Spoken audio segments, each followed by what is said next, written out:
ध्यान से देखिए।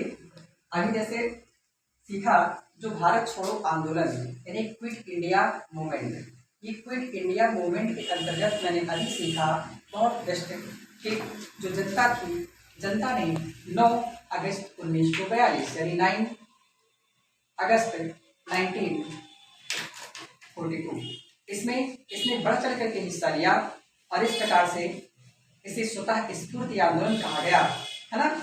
इसी के चलते यहाँ पर रिजल्ट के रूप में क्या आया कि जगह जगह पर अंतरिम सरकारें गठित कर दी गई, जिन्हें हम अस्थायी समानांतर सरकारें कहते हैं, अंतरिम सरकार नहीं। ठीक है, क्या कहते हैं? अस्थायी समानांतर सरकारें। आपसे ये कंफर्म होना चाहिए, आपसे ये कंफर्म होना चाहिए कि पिछले क्लास में जो मैंने सीखा इसमें से महत्वपूर्ण ये है कि इसका नाम अस्थायी समानांतर सरकार है। ऐसा क्यों? अस्थायी का मतलब इनकी कोई लिमिटेड नहीं है, मतलब कि लिमिटेड नहीं है, ठीक है, अर्थात इनकी कोई सीमा नहीं है, ये अस्थायी। और समानांतर सरकारें मतलब एक दूसरे के साथ साथ पैरेलल अलग अलग जगहों पर, समझ जाओगे।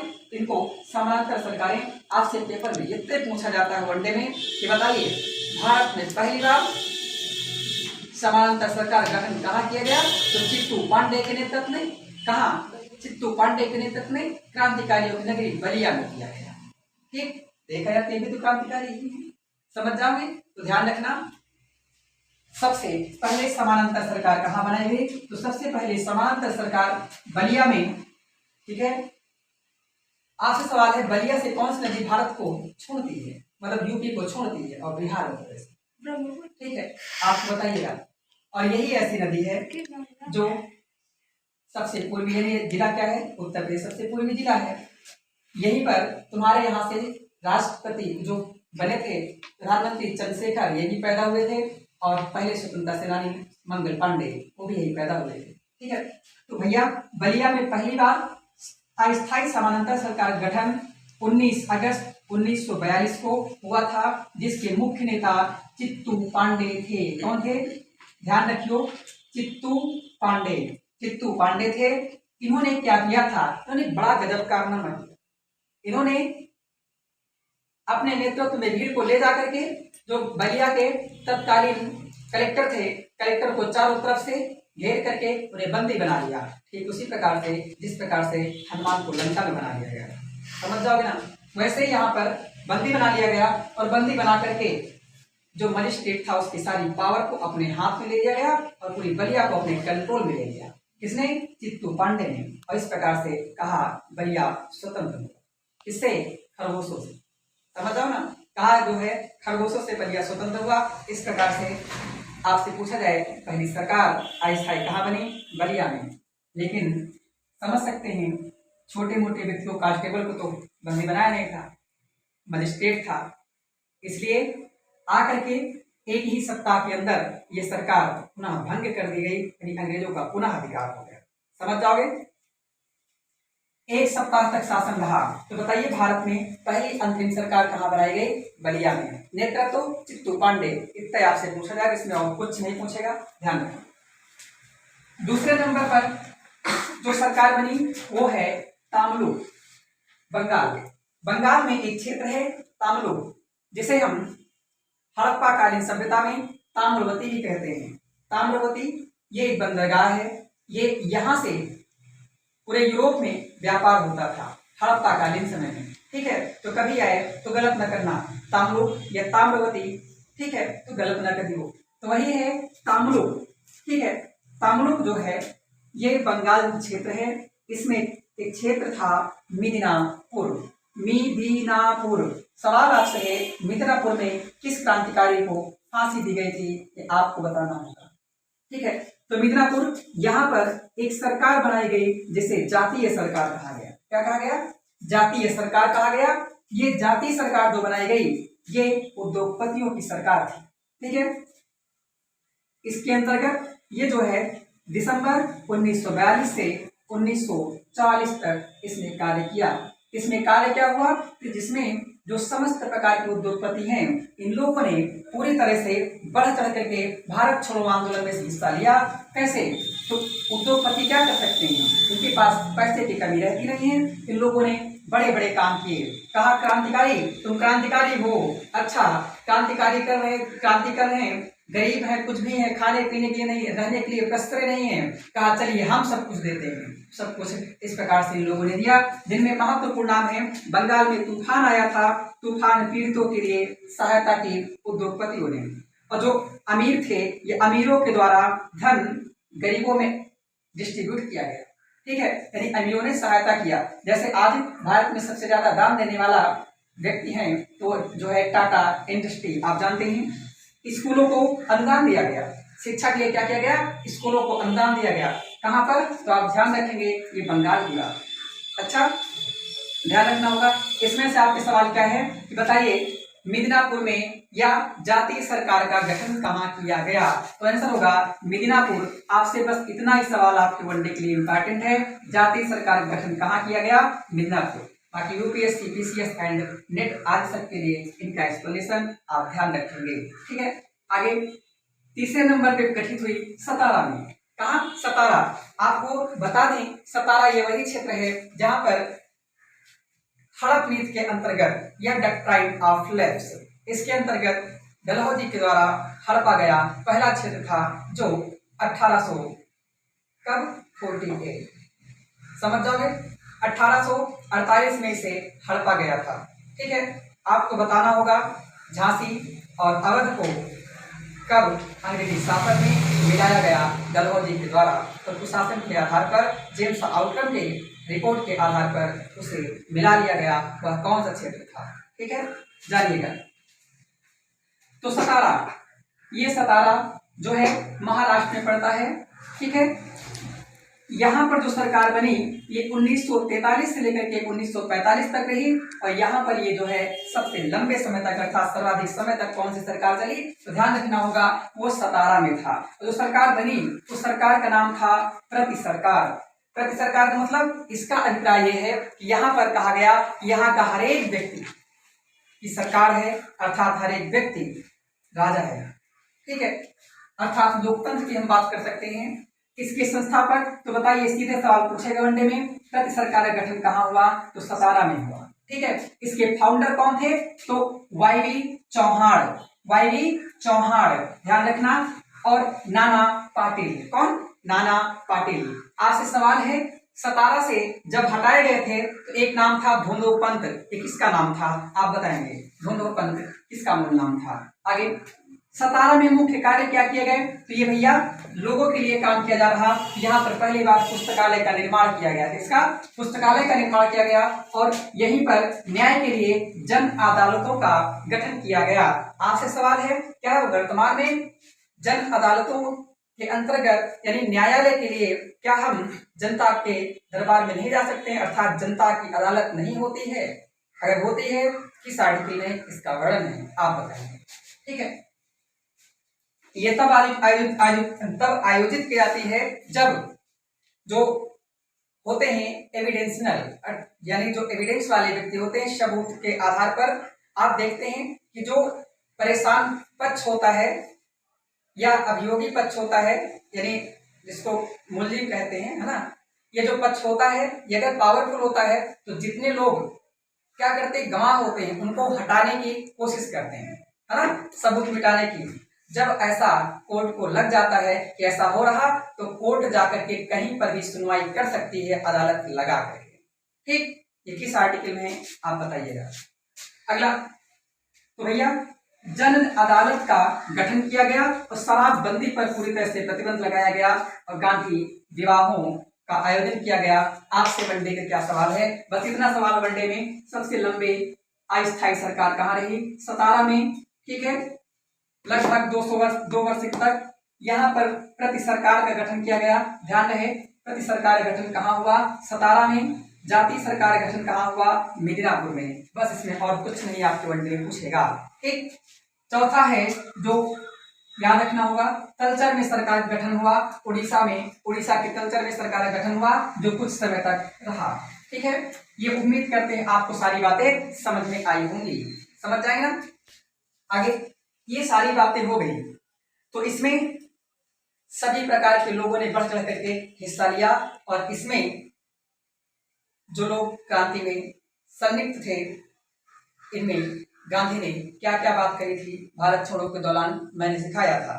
उसमें महत्वपूर्ण रूप से बहुत सारे वर्गों ने, यानी सारे वर्गों ने अधिकांशता इसमें हिस्सा लिया और इस प्रकार से कुछ वर्ग हैं जैसे उद्योगपतियों ने क्या किया, उद्योगपतियों ने अपने हाथ में जितना ज्यादा अनुदान आदि सब कुछ करना दिया न चाहा वो दिया, ठीक है, लोगों को रहने खाने आदि की सारी व्यवस्थाएं करवाई क्रांतिकारियों की, समझ जाओगे। ये हो गया। छात्रों ने क्या किया, छात्रों ने, क्योंकि गांधी ने कहा ही था कि छात्र तभी स्कूल छोड़ेंगे जब उनका ये निर्णय तय हो सके कि हम आजादी तक, जब तक आजादी नहीं मिलेगी तब तक हम कार्य करेंगे, यदि बीच में छोड़ना हो तो कृपा करके वो स्कूल नहीं छोड़ेंगे, है ना। छात्रों ने यहाँ पर स्कूल छोड़ दिए और स्कूल छोड़ करके इन्होंने क्या काम किया, संदेशवाहक का काम किया। इसका संदेशवाहक का, संदेशवाहक का कौन, संदेशवाहक दो प्रकार के ध्यान रखेंगे। पहले जो भारतीय लोग थे, क्योंकि कहते हैं हम आप अगर युद्ध हारते हैं तो हम अपनों के कारण ही हारते हैं, ये तय है, ठीक है। आपने देखा प्लासी युद्ध भी देखा, बक्सर युद्ध भी देखा, यहाँ तक कि हम सारे कई सारे युद्ध देखे, ठीक, चाइना युद्ध भी देखा, बहुत सारे युद्ध देखे हैं और यहाँ तक गांव घर में आप जानते हैं, सब कुछ बताने की जरूरत नहीं, ठीक है। रावण भी आ रहा था, सारा सब जानते हैं, ठीक। तो इसमें एक नाम है, क्या नाम है, संदेशवाहक, यानी जो छात्रों ने क्रांतिकारियों तक सूचना पहुंचाने का काम किया और जो ग्रामीण थे उन्होंने कहा, उनको खूब कूटा गया, कहा अच्छा इसमें ध्यान दिया गया कि जो व्यक्ति भारतीयों की सूचना अंग्रेजों तक पहुंचाएगा उसे कूटा नहीं जाएगा बल्कि काट दिया जाएगा। और इस प्रकार से इस आंदोलन के अंतर्गत जितने लोग ये काम कर रहे थे कि भारतीयों की सूचना रह रहे भारतीयों में पहुंचा रहे हैं, अंग्रेजों की देशभक्ति कर रहे हैं, उनको कूटा नहीं गया बल्कि कोई तैसे उनको मौत के घाट उतार दिया गया। इस प्रकार से दहशत बनती गई। जो मुखबिर थे और मुखबिरों ने अंग्रेजों को सूचना देने से इनकार कर दिया, क्या कर दिया, सूचना देने से इनकार कर दिया। ट्रेन चालक जो थे, ट्रेन चालकों ने पूरी तरह से इतना भयंकर काम किया, सामान गोला बारूद बम ये सब उठाते, हथियार वगैरह ला देते ट्रेन पर, कहाँ के लिए, सरकार के लिए, और लेकिन ले जाकर जंगलों में खड़ी लेकर देते और पूरे भारतीय क्या करते, आंदोलन वाले लूट लेते, समझ जाओगे। यानी गोला बारूद हथियार को जो है डिस्ट्रीब्यूट करने का काम किसने किया, देखा जाए तो ट्रेन चालकों ने किया, समझ जाओगे। अंग्रेजी ट्रेन चालक तो नहीं करेंगे, भारतीय करेंगे, ध्यान रखिए किस बात को। पुलिस ने क्या किया, अंग्रेजी सरकार में पुलिस थी, मैंने सिखाया था 1857 क्रांति में क्या था, 1:5 था, मैं सिखाया था। और बंगाल में वहां पर 1:3 कर दिया गया था। तो उसके बाद एक खरगोश है तो 3 शेर हैं, समझे भाई, सेना में एक खरगोश है 3 शेर है, एक खरगोश है तो अंग्रेज 3 इंडियन, है ना, 3 खरगोशों की कितनी हिम्मत है 3 के आगे, समझ जाओगे। तो इन लोगों ने क्या किया कि हम ब्रिटिशर से आदेश दें गोली चलाने का, कहें ना गोली चलाएंगे, गोली चलाने से इनकार कर दिया और इस प्रकार से यह आंदोलन एक भयंकर यानी उग्र रूप लेता चला गया, ठीक है। आगे क्या हुआ, इसके अंतर्गत हमने देखा कि रेलवे लाइन आदि सब ध्वस्त कर दी गई, खूब कस के तोड़ फोड़ मचाई गई। ये सब देख करके सरकार ने क्रूरता पूर्वक काम किया और तब भारतीयों को और भी कूटने का काम शुरू किया, कैसे, निर्दयता पूर्वक, ठीक, निर्दयता पूर्वक यानी कोई सहानुभूति नहीं पूर्वक करना काम किया। तो उसी समय महात्मा गांधी जो ऑपरेशन जीरो आवर के अंतर्गत क्या कर दिए गए थे, बंदी बना दिए गए थे, समझ जाएगा। उन्होंने पूरी तरह से क्या किया, बैठ गए अनशन पर जलोवा में, और जलोवा कौन सी थी, पैलेस, समझ सकते हैं। 1942 में गिरफ्तार हुए थे, आप जानते हैं, ठीक है। वहीं पर ये आमरण अनशन बैठ जाते हैं और बैठने के बाद कहते हैं अगर तुम भारतीयों पर इतना ज्यादा अत्याचार करोगे ससुरा हम तब तक नहीं उठेंगे जब तक मर नहीं जाएंगे। इस प्रकार से उस समय का वायसराय था लॉर्ड लिनलिथगो, कोई बात तुम मरो तुम्हारे क्या है, इंतजार है, ठीक। और इस प्रकार से उसने मरने का इंतजार करने लगा कि अब तो गांधी मरबे करेंगे, ठीक है, क्योंकि कहा कि हम आंदोलन हम कूटना बंद नहीं करेंगे, गांधी जी आमरण अनशन छोड़ेंगे नहीं, और इस प्रकार से गांधी जी निपट जाएंगे, फिर तो हम सबको कूट डोबे करेंगे, ये उम्मीद थी उसको। अच्छा, तो गांधी ने आमरण अनशन किया, कब किया, तो 12 फरवरी 1943 से लेकर के 4 मार्च 1943 तक चला ये आमरण अनशन किया। आमरण अनशन के चलते बीमार पड़ गए। गांधी जी क्या हुए? आमरण अनशन के चलते बीमार पड़ गए। आप समझ सकते हैं, बिना हाड़ और बिना मांस वाला व्यक्ति उनको कहा गया था। समझ जाओगे? तो बीमार पड़ गए और बीमार पड़ने के बाद इनको रिहाई की बात होने लगी। ठीक है, और रिहाई की बात होने लगी, कौन करेगा? सामान्य जनता तो नहीं जा पाएगी ना, लेकिन जो वायसराय क्या है तो आज का राष्ट्रपति, इसके कार्यकारिणी परिषद में यानी इसके ऑफिस में जो बनाई वो तो हमेशा मिलने जाते ही थे।